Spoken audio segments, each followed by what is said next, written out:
சட்டப்பேரவையில் காரசார விவாதம் நடைபெற்று வருகிறது. இதுகுறித்த கூடுதல் விவரங்களை நம்முடைய சிறப்பு செய்தியாளர் அபினேஷிடம் கேட்கலாம்.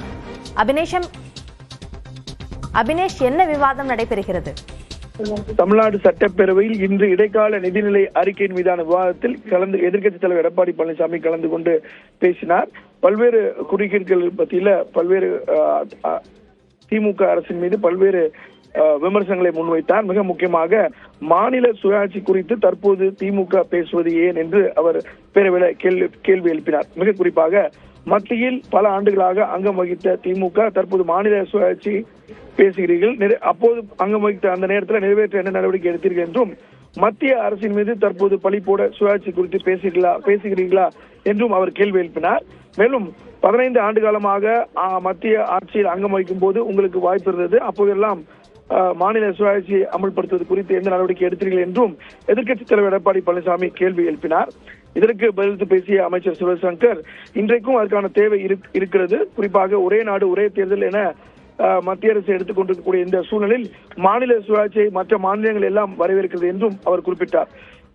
இதைத் தொடர்ந்து பேசிய எதிர்க்கட்சித் தலைவர் எடப்பாடி பழனிசாமி, ஆட்சி அதிகாரத்தில் இருக்கும் போது மாநிலத்தில் சுயாட்சியை பெற்றிருக்கலாமே, பல பிரதமர்களின் ஆட்சி காலத்தில் திமுக அங்கம் வகித்தது, அமைச்சர்களாகவும் இருந்தனர், ஆனால் அப்போதெல்லாம் செய்யாமல் தேர்தல் நேரத்தை ஒரு சாக்காக வைத்துக் கொண்டு மாநில சுயாட்சி குறித்து பேசுகிறீர்கள் என்ற விமர்சனத்தையும் எதிர்க்கட்சித் தலைவர் எடப்பாடி பழனிசாமி முன்வைத்தார்.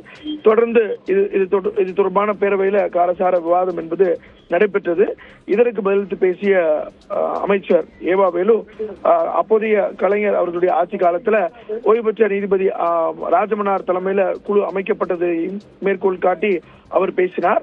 அந்த வகையில தொடர்ந்து பேசிய அமைச்சர் ரகுபதி, மாநில சுயாட்சி மத்தியில் கூட்டாட்சி என்பதுதான் திமுகவுடைய கொள்கை, அதைத்தான் நாங்கள் கேட்கிறோம். இதுவரை இந்த மத்திய அரசுகளின் நிலை வேறு, ஆனால் இன்று இருக்கக்கூடிய மத்திய அரசு நிலை வேறு என்றும் அவர் குறிப்பிட்டார். எனவே ஒரு குழுவை நியமித்து மாநில சுயாட்சி ஏன் வேண்டும் என்பதை மாநிலங்களுக்கு எடுத்து கூறி ஒருங்கிணைத்த போராட்டத்தை முன்னெடுக்கிறது தான் முன்மொழிவை முதலமைச்சர் முயற்சி எடுத்திருக்கிறார் என்றும் அமைச்சர் ரகுபதி பேரவையில் பேசினார். இந்த மாநில சுயாட்சி தொடர்பாக எடப்பாடி பழனிசாமி பேசியதற்கு 3 அமைச்சர்கள் பதிலளித்து பேசியது என்பதும் குறிப்பிடத்தக்கது. அபிநயா, விரிவான விவரங்களுக்கு நன்றி அபிநேஷ்.